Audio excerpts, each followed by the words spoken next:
What was the second curse given to Eve? Genesis 3 verse 16 says, "Thy desire shall be to thy husband, and he shall rule over thee."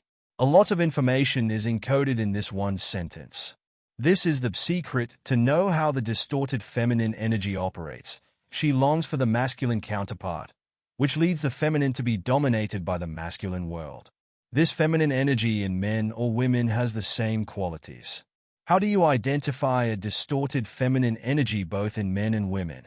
A distorted feminine is obsessed with looks. Being presentable and careful of appearance is a sign of a healthy personality, but being obsessed with your looks is certainly not. What is the reason behind this? The feminine is designed to connect to the spiritual realm through her faith in God. Being disconnected from the spiritual realm, the value she can now provide is limited to the physical world. She now objectifies herself by trying to appeal to your five senses. Her desire for the masculine means she desires masculine attention, which drives her to attention-seeking behavior. She also desires masculine power and influence.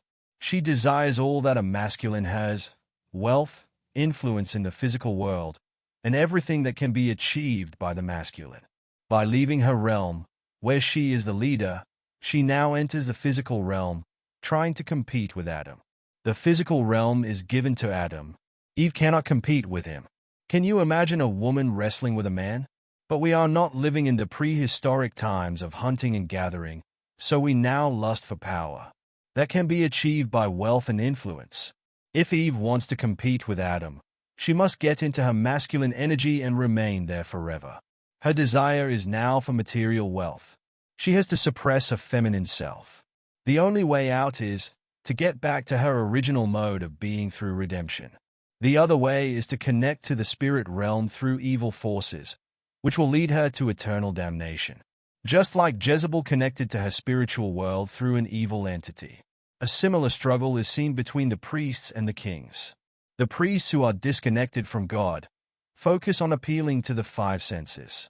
They desire worldly powers, and for this, they enter the masculine world of kings. They try to control through religion and systems and establish protocols like kings. Instead of having priests who can connect us to God, we now have kings in priests' clothing. The result is a rigid religious and denominational framework that will not let you connect to God on your own, because it is not about God's kingdom but about man's kingdom. In a man's kingdom, your attendance is important, your money is important, and your unquestionable obedience is required. In return, you have a community to make you feel safe, and your baptisms, weddings, and burials are taken care of. Religion now becomes a worldly kingdom with worldly benefits. There is very little or no participation in God's kingdom. In a fallen world, religion dominates, and religious doctrines override the law of God. You can go against God, you can sin, and no one will bother you unless you disturb the man's kingdom.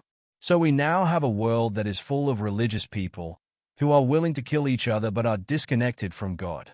We have masculine energy in our masculine body, masculine energy in our feminine body, and a distorted version of masculine and feminine. What we lack is the feminine priest who can connect to God and heal mankind. The original plan of God is that humans should connect to Him, and knowing the condition of the fallen world, He set up a high priest forever. Visit the channel Prophetic Insights for biblical revelation beyond religion, for insights into the Word of God and His love for all mankind. This channel is not affiliated with any religion or denomination. Subscribe for more content like this and share it to create awareness and prepare for the great day of the Lord. Thanks for watching.